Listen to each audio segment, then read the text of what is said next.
Following program is sponsored by Adams Financial Concepts.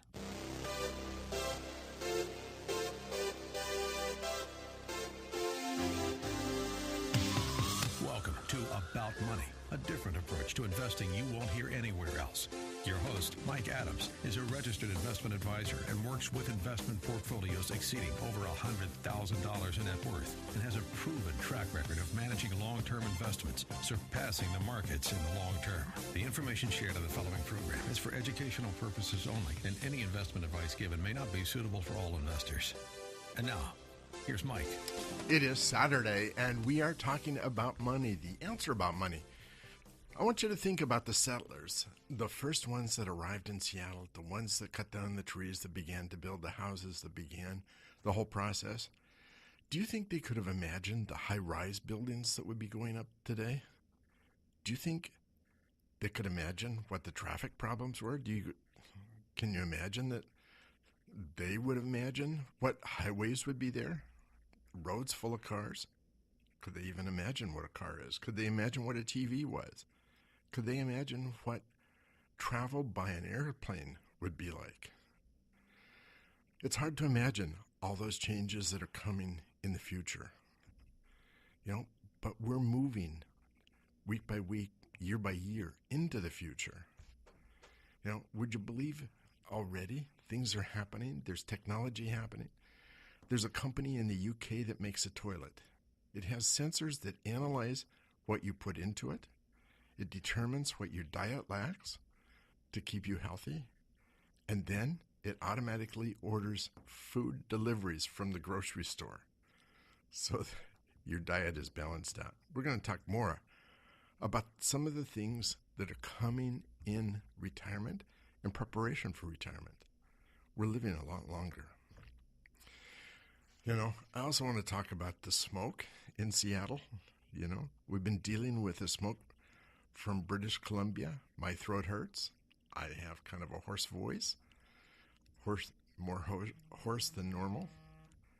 We're going to be talking about that some today. My guest is Rob Murray of Robert Murray Designs. We're going to be talking about some of the changes in workspaces and access and some of the things that are happening there as well. All that's coming later in the program.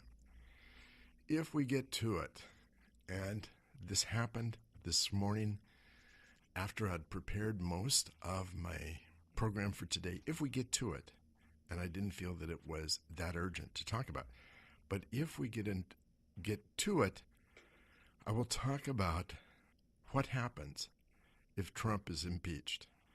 He said today that if he's impeached, the markets will crash. Well, hang on. Don't sell everything today.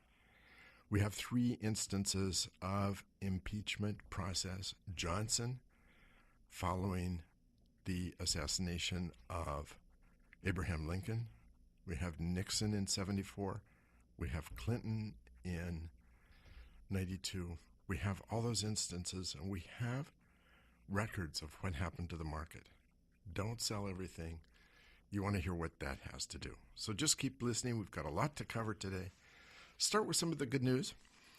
We are just in the longest bull market without a correction in the history of the stock market. On March 9th, 2009, the Dow stood at 6676.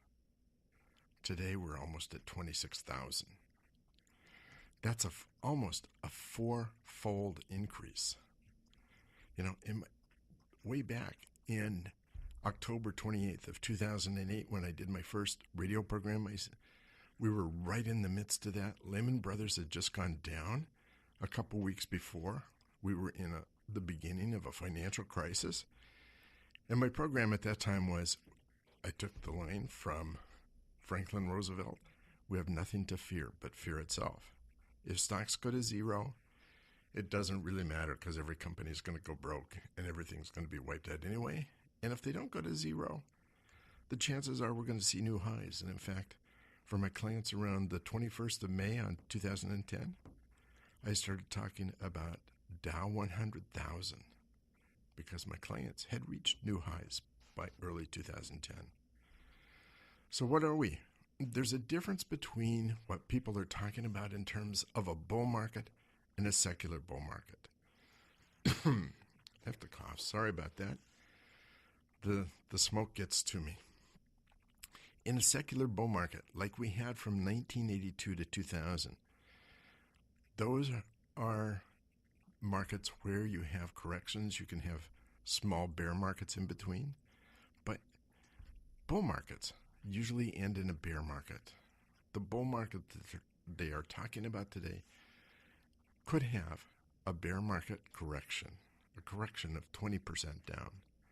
But it's a temporary thing. It's a limited amount of bear market. You want to talk about a bear market? Talk about March of 2000 to March of 2009. That's a bear market. That's very much a bear market. That was a secular bull market. That bear, the Dow went down, and the Standard & Poor's went down. The markets went down, they recovered, they went down, they recovered, they went down, they recovered. And eventually, we've gone to a four-fold increase. That's where we were. 1982 to 2000, we were in a secular bull market. We had 18 years, several corrections. We had corrections in 87. We had a correction in 90, 91, correction in 94. Those are normal kind of things in a secular bull market. Bull markets can die or can get into a short-term bear for any number of reasons. Secular bull markets, however, do not die of old age. They're born on pessimism, they grow on skepticism, they mature on optimism, and they die on euphemism. Right now, we're somewhere between skepticism and optimism. I've been talking about the Standard Charter Bank study that was published in 2011. Been talking about that with the supercycles, the first supercycle from 1870 to 1913, the second supercycle from 1945 to 1970. Those were times in which world GDP grew at a more advanced rate or a higher rate than average. And we're in one of those super cycles now, began in 2009. It's driven primarily by the emerging nations. They expected it to go to 2030, and I don't know if it'll be 2025, 2030, 2035, but we are very much in that. But that doesn't mean that you won't have the negative people coming along. Bob Veras, who writes for the newsletter or magazine, Financial Advisor, Financial Planning Magazine, talks about some of the people that have come out during this time since 2006 or 2009, who have predicted a worse stock market disaster than we've seen before, worse than 2008. Some that say we will never, ever recover. Andrew Roberts of the Royal Bank of Scotland in June 2010. Yeah, June 2010, 8 years ago, said we were on the edge of a cliff. We were just around the corner from the banking system collapsing. And he said, you can think the unthinkable. It's going to be a disaster within 6 months. We're 8 years later, and we haven't fallen off the cliff yet. Pardon me. Mark Faber, also known as Dr. Doom, predicted that we were going to see hyperinflation of over 100%, inflation rates of 100%, and in 2013 predicted a 1987 type crash that would not be a recovery from. Didn't happen.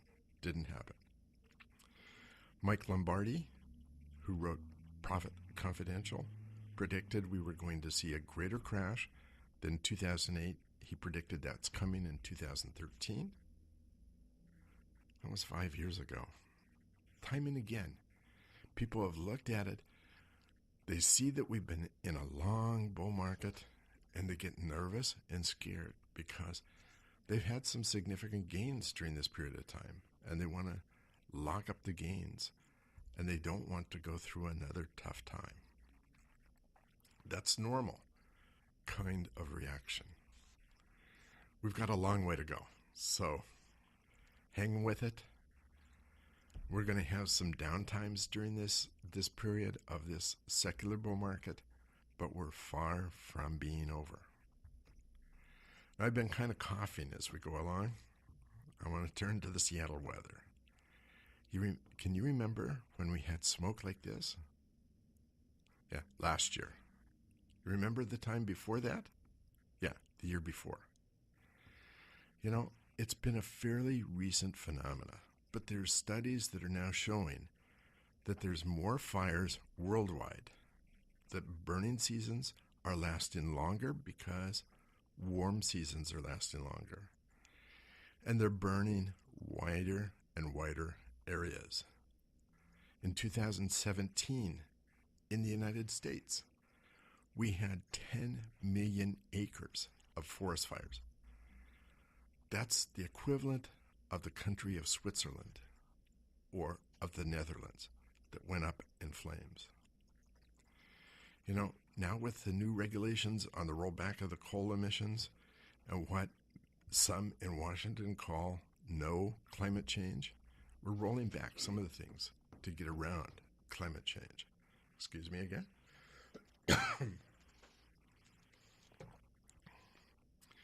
You know, what Trump is calling the war on coal, he's ending the war on coal.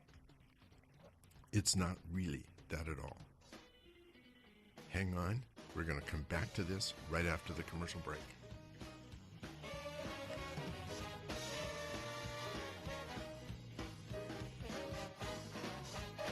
More about money coming up with Mike Adams on AM 1590, The Answer. For more information, click on adamsfinancialconcepts.com. About Money continues. Remember the website, adamsfinancialconcepts.com. Here's Mike. I just started to talk about the Trump rollback of the coal regulations, the Clean Coal Initiative, and what he calls the war on coal. By their own report produced out of the EPA, the Trump administration EPA, they're talking about by doing away with these regulations, there will be 1,400 premature deaths due to the fine particulate. There'll be 15,000 new cases of upper respiratory problems. There'll be a rise in bronchitis, tens of thousands of missed school days by kids. The smoke from the BC fires, which we've just experienced, is just a little preview of what could be coming. And yes, the smoke we're seeing has a much more dense particulate than what you see when they remove the clean coal regulations. But that is something that doesn't go away after a few days. It doesn't go away when it rains. It's something that lasts all year long, and people breathe that in. I started my career at Intaco Aluminum in an aluminum smelter. And at the time I started that career, the furnaces were actually producing aluminum at 1,757 degrees, plus or minus 2 degrees. Control was very, very tight on the temperature. But in that process, there were a number of particulate and fumes that were released. And the people that were there were breathing a lot of those fumes. Oh yeah, we provided masks, we provided a lot of things. But that particulate gets into the lungs, and it doesn't get out of the lungs. It was expensive to make the change, but it cleaned up the fumes. Now, under this rollback of the clean coal initiatives, it seems like we're going the other way. And coal's important. I don't want to say coal isn't important. Between 30 and 40% of the energy that's produced in the United States, electrical energy, is coming from coal. But coal's not a very efficient form of energy. Today it's about 37 to 40%. And if you can turn it into a gas, you get 30% less emissions and an efficiency of 70%. It requires significant, expensive capital investment, but you end up burning coal or the coal gas, and you get much greater efficiency, you get much fewer emissions. That's where we were headed. Energy usage by 2035 is expected to increase worldwide 75%. And of that 75%, a significant portion is going to come from coal. That's going to increase the greenhouse gas effect.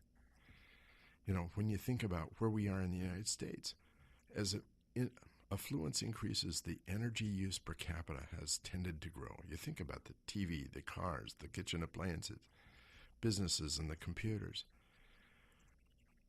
If you look at what's happened with China alone and seeing them grow in terms of their industries and become the number 2 economy in the world, they're consuming more energy. They consume 23% of the world's energy. The U.S. consumes 17%. But by 2035, and it's not that far away, we'll consume 75% more. Some of that can come from coal, some's going to come from renewables. But if we don't have regulations for clean coal, we're going to have some real problems, in my estimation. We're going to live not with the smoke we're seeing in Seattle, but we're going to live with particulates, especially in those coal areas. And yet, even saying that, you have to consider one other thing that's going on. Even the government is stopping the regulations. Corporate giants are changing the way they're buying energy. There was an article in Bloomberg News a couple weeks ago that says that 7.2 gigawatts of power are on order so far in 2018. And that's not from the utilities. That's from corporations. That's the equivalent of 11 Grand Coulee dams. And that's just in the first 6 months of this year. If you look all of 2017, it was 5.4 gigawatts.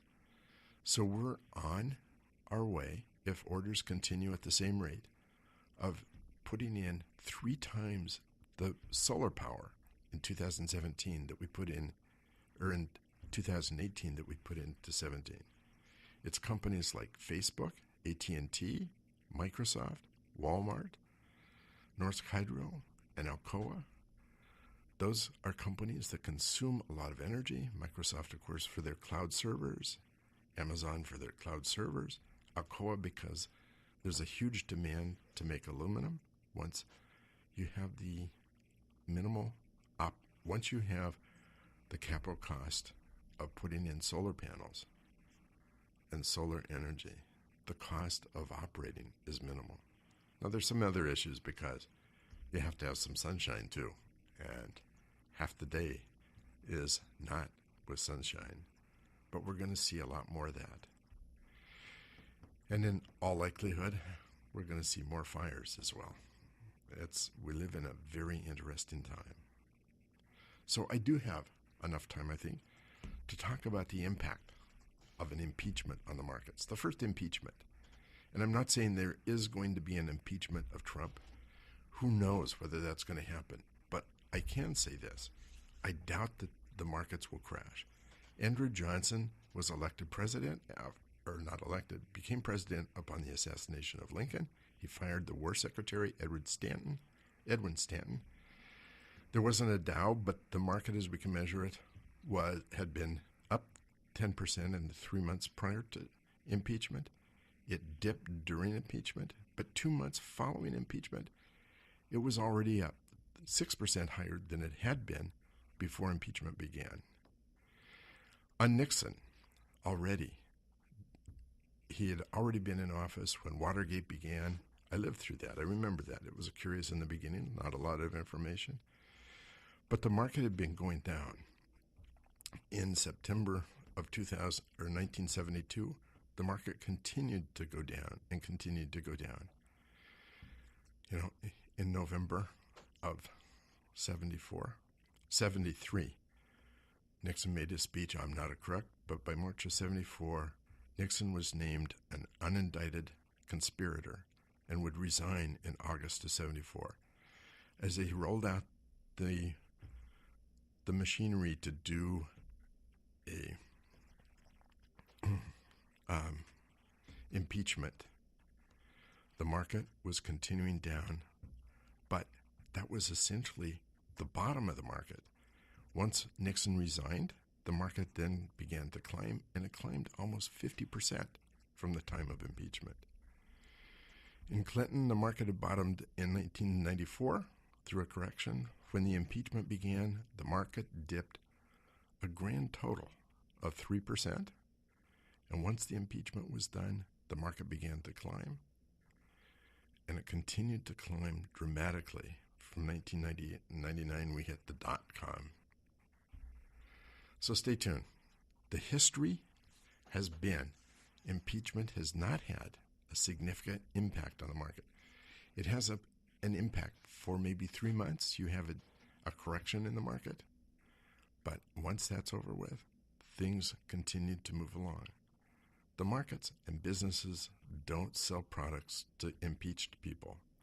They sell them to consumers, you and me. So anyway, I want to introduce my guest today, Rob Murray of Robert Murray Design. So welcome to the program, Rob. Thanks for having me, Mike. So why don't we start with your background?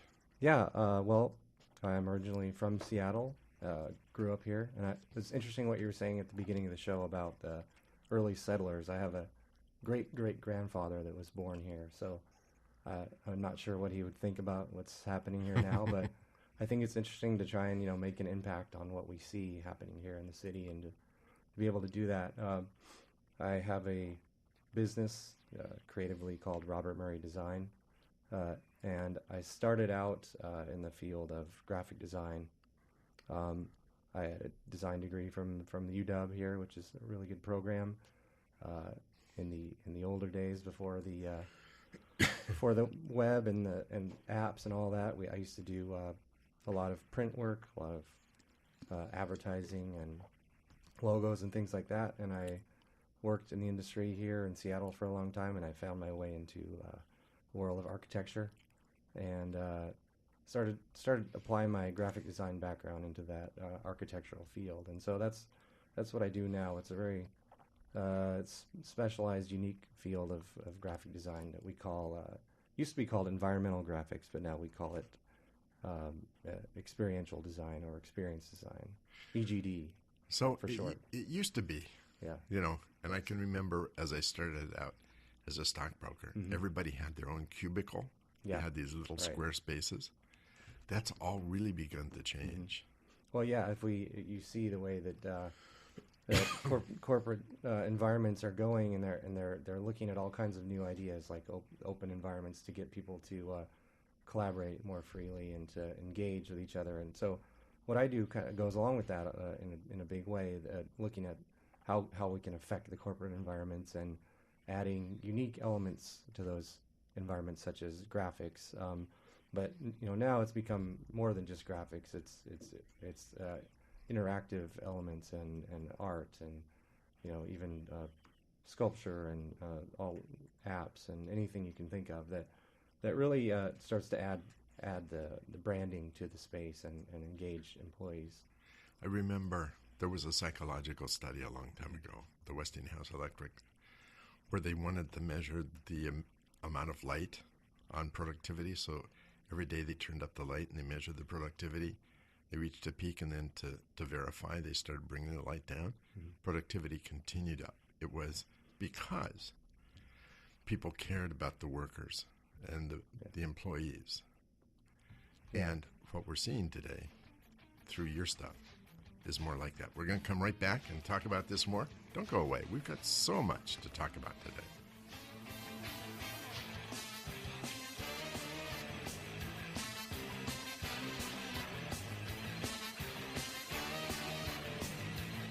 More about money coming up with Mike Adams on AM 1590, The Answer. For more information, click on adamsfinancialconcepts.com. About Money continues. Remember the website, adamsfinancialconcepts.com. Here's Mike. So I'm here with Rob Murray of Robert Murray Design. You recently did a project for a company of several floors. Can you describe that? Yeah. I know it would be easier to look at pictures, but radio's a little difficult. Exactly. You'll have to picture what we're talking about. But yeah, for this company who is they're called Avalera, and they do online they collect online sales tax. But so when we go into a project and approach it, we're working with the architectural team and working in the same kind of way as an architect would, but we're layering different kind of things on top of the architecture, which are graphics and things that can add a little more meaning and fun to the space. They really think of themselves as a fun company, so we see graphics as that sort of layer that it becomes integrated with the architecture and the space, but it really can communicate their brand and I think it kind of can add to the productivity of employees, as you were saying. All these things can kind of work together, interior design, lighting, and architecture, and kind of influence the employees. But what we do can really help the space communicate and communicate the message and the mission of the company in a way. So you did a different design for each floor, right? Yeah. So one of the first things at a basic level, we look at signage, signs that help you find your way, but also differentiating things that can kind of look the same. So they have 6 floors. We looked at what can we do that's unique for each floor, and how can we don't want them to all look the same. We want them to be unique. So they with the help working with the team, they came up with what the theme is on each floor is the favorite local things. So they have everything from local attractions, local getaways, to even local beers is one concept of the floor. So all the conference rooms are named after local beers. We have like images of breweries and things like that, and then we also did one that's about local music, our favorite Seattle bands, and we worked with a local photographer to put some really cool images on the walls of some Seattle music, grunge scene, and even back to Jimi Hendrix and stuff like that. And I would imagine that for the workers that are there, they begin to feel an identity with the floor itself. Yeah, I mean, we've got nothing but positive feedback from everybody that works there, and yeah, it really helps infuse the space with a sense of community and brings people together, and also encourages social interaction and all that. And that's one thing you want to do. Yeah. And as well as communicating the mission of the firm, which we have kind of messages in certain places, and there's also video, which we don't get that involved with, but that's part of the space too. It's another element of technology layered on top of all that. Well, the whole concept of designing workspaces has so changed. Yeah. Well, especially with you see in Seattle all of the technology firms, and they all want to attract the top talent, and they all want to keep their customer base growing. And we think of brand as your website and your logo, but I think your brand is really also your space. It's what people interact with every day. It's what people see. It's what they perceive, and that really becomes your brand. So it's a great way to communicate that message, through the art that you use and just even everything, like I said, in terms of architecture and design. So I've worked with a couple nonprofit organizations, and one of the issues is a lot of people that work there don't know the mission statement. And even though you can go through a whole training session on the mission statement, to get them to state the mission statement themselves, within a few months, they've forgotten. Yeah. But when it's part of the workspace, where it's part of it, they can probably talk about and put into their own words. Yeah, we actually did a project for the Seattle Foundation, and we have a large wall on their at their elevators that has their kind of mission statement incorporated into that. So people see it every day. Along with another thing is donor recognition. So a lot of these, nonprofits and healthcare and things like that have a lot of donors. So we think of kind of creative ways to display, and more than just putting a name on a plaque. It's something that can be more creative. And you've also done some creative things for hospital space, right? Yeah. So we work in a lot of different, different product areas, and we healthcare is definitely unique. finding your way is definitely important. So, what is traditionally been environmental graphics is signs, just putting signs up into space, but we like to think of it more as intuitive cues and things like landmarks that can help you find your way through the space. And it's always challenging in healthcare because sometimes it's a building built on top of another building, and it's very important if you're trying to find your way to the emergency room, let's say. So, it's really just intuitive. We want it to be really very intuitive on how you can find your way without having to look at a sign. All of that's usually necessary, but it's always a challenge, healthcare, and it can be a fun challenge. So. You can be in a hospital, and because they add one wing to another wing, yeah. You can walk all around the hospital before. Room numbering, it always gets confusing. Building naming, it's all of that kind of thing comes into play. Everything from even before you leave your house, what's on the website, what kind of things are you receiving in the mail, maybe, or in an app. So it's all part of the journey, we say. Yeah. Yeah. So if someone wanted to get a hold of you, how would they do that? Well, I have my website, which is robertmurraydesign.com, all one word. And we have there's a national group which is called SEGD, which is very good. If you want to find more information, they provide a lot of information about what we do in this kind of unique field. Well, it's really changed the workspaces in the last 20 years. Yeah, like I say, it's great to be able to sort of affect these kind of things that are out there in the environment and people see every day. Well, thanks for being on. Yeah, great. Thanks for having me. Thanks. So in 1965, there was a Frenchman by the name of André Francois Raffray. He was 47 years old. He was an attorney, and he wanted to make the deal of a lifetime. He made a deal to buy an apartment from a widow. The idea was he would pay $500 a month, month after month after month, and she would get to live in the apartment as long as she was alive. But in her will, she would leave the deed to the apartment to André Francois Raffray. Well, that was the idea. It's a fairly common thing in France. Jean-Louise Camin was 90 years old when the deal was made. She had been born on February 21st, 1875, and it was now 1965. She had been born and lived her entire life in Arles, France. She was born a year before Alexander Graham Bell patented the telephone. She was 14 years old when Alexander Gustave Eiffel built his tower. Her father owned a store in Arles, a store, kind of a general purpose store, and one of the people that used to come into the store to buy paints and paintbrushes was Van Gogh. She called him a very ugly, impolite, sick, kind of loco guy. She married a cousin who had the same last name. But that whole process of making a contract with the owner of a house and furnishing them a monthly income was something in French called un viager.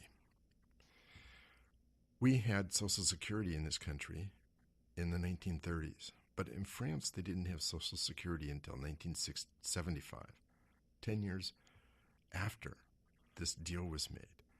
So it wasn't uncommon for people that owned a house, a couple or a widow or a widower, to make a deal with someone younger to buy the house on this kind of a deal. They would pay a monthly amount for as long as the person lived. It's kind of a form of a reverse mortgage type thing. But poor Mr. Raffray, he continued to pay $500 a month that he thought was a good deal for the rest of his life. Jean-Louise Camin went on to become the oldest living person in the world. She lived to the age of 122, 32 years after he started paying her. She rode a bicycle until she was 100 years old. She had seen 17 French presidents. André Francois, he died at the age of 77. He never got to live in the house. It was a house an apartment that was worth about less than $90,000, that by the time he died, they'd paid $184,000. And eventually his children and grandchildren had to continue making payments and eventually own it. Jean-Louise Comment is the oldest living person to date. And for her, or for André Francois, it was the Untitled nightmare that she outlived him. But that shows us that human beings have the ability to live to the age of 122. That's a very, very big change. When my father died, he was talking about retiring at the age of 62. He died at the age of 61. And one of the options when he retired was a 5-year annuity, because most people, once they retired, didn't live much beyond retirement. Things have changed. We're going to come back right after this commercial break and talk about some of the disruptive demographics and disruptive technology and the changes because we're getting older. Don't go away. More about money coming up with Mike Adams on AM 1590, The Answer. For more information, click on adamsfinancialconcepts.com. About Money continues. Remember the website, adamsfinancialconcepts.com. Here's Mike. So, I told the story of Untitled and the oldest woman alive. What she showed is that we have the ability to live to the age of 122. But that's probably not the last of the maximum. We talk about a life expectancy of age 90, but that's not the maximum life we can live. There's already studies that show and are estimating that the life expectancy of babies born today will live to be 100. I can remember a program when I was a child called Queen for a Day, where they used to announce the name of a person who turned 100 that day. We had so few. Today, everybody knows somebody that's turning 100. And not a lot. There are still some people that are 100 years old that are driving on the roads. I'm not sure I want to be on the road at the same time, but they are. A child born today could live to the age of 142, maybe even 150. By 2047, there will be more senior citizens than there are children. Think about that. 2047, the number of people older than 65 will outnumber the number of children. Already in parts of the world, we're seeing it. Denmark has done a study. Denmark is encouraging and has been encouraging their people to have more sex on vacations because they need more children. The government is encouraging people to take vacations and do it for Denmark. A survey done shows some of the changes that are going on in terms of families. Survey of men 18 to 35 living in their parents' basement are saying they have a good life living in their parents' basement. At 18, I couldn't wait to get out of my parents' house. Things have changed. New households are being formed later, and we're beginning to see a change in retirement. We're not beginning to see. We have been seeing a change in retirement. People are beginning to talk about the 4 lives of retirement. Used to be that when you retired, you went and played golf or you went and did something and took the time off. Today, we're seeing a completely different outlook for a lot of people. A lot of people who are retiring have the financial ability. Physically, their ability is pretty good. They're able to work longer. Surveys show that 40% of men plan to work until they drop. It's in part for some money, but for many, it's a matter of meaning and a matter of social belonging. We're looking at the gig economy, and there's more and more adults, once they retire, entering the gig economy, becoming independent contractors, beginning to do independent work and do project by project just to get paid. It allows them a tremendous amount of flexibility and yet makes them feel better. We're seeing a significant increase in the number of online classes that retirees are taking. They're beginning to manage the ambiguity of their retirement, but they're also beginning to manage bigger decisions, financial decisions, where they live, what they do, big decisions, and they're managing the complexity of their life, and they're beginning to manage the end of life as well. You know, if you look at the number of Google searches that have been done, anything related to retirement, just related to anything to do with retirement, from 2004 to 2015, the number of searches has been declining, not increasing. As we've gotten older and there are more people that are reaching retirement age, fewer and fewer people are searching for what to do in retirement. They're figuring out what they want to do. That all means there's a transition in education and work and entrepreneurship. There are a growing number of retirees who are starting their own business for the first time. You know, and we're starting to see a future where there's smart appliances. We're seeing a future where medical technology is beginning to monitor our vital signs and monitor how we're doing physically. We're starting to look even at mirrors that'll analyze our face to see how well we are. And of course, I mentioned the smart toilet in the UK that measures our output that we drop into the toilet, figures out what we're missing in our diet, and will go so far as to order food from the grocery store. You know, we're also starting to see more people living alone. In 1970, just 17% of people lived solo.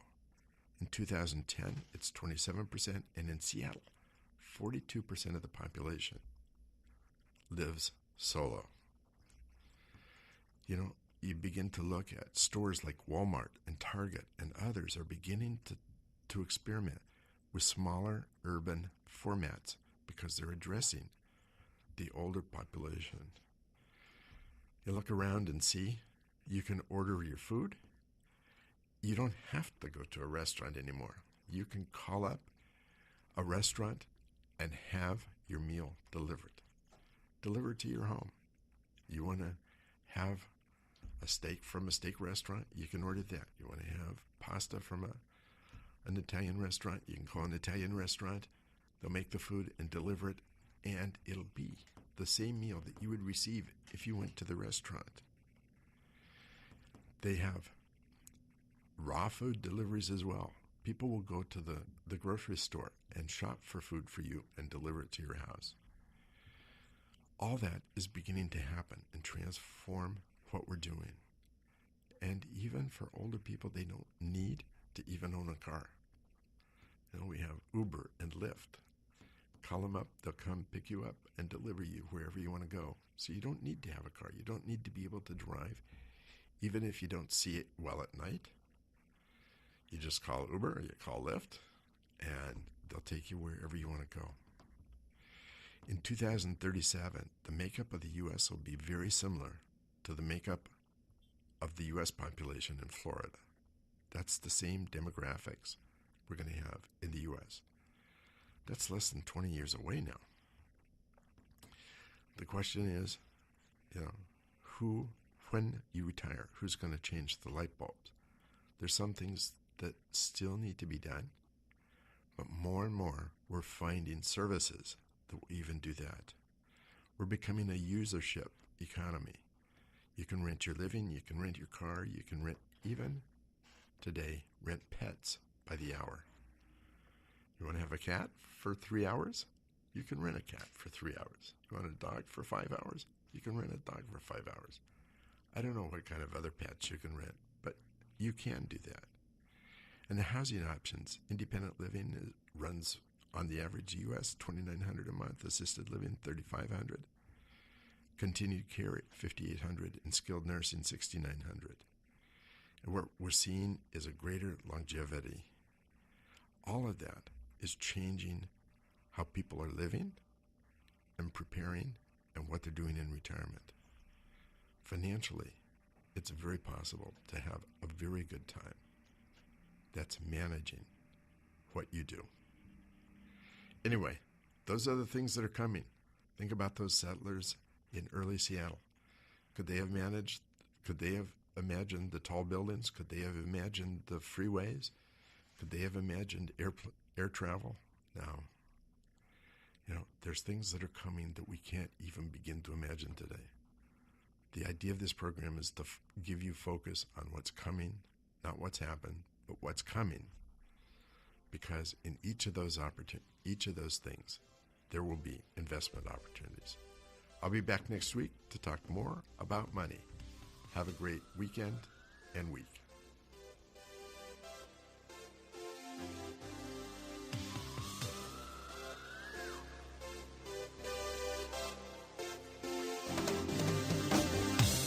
Listening to About Money with Mike Adams, a registered investment advisor.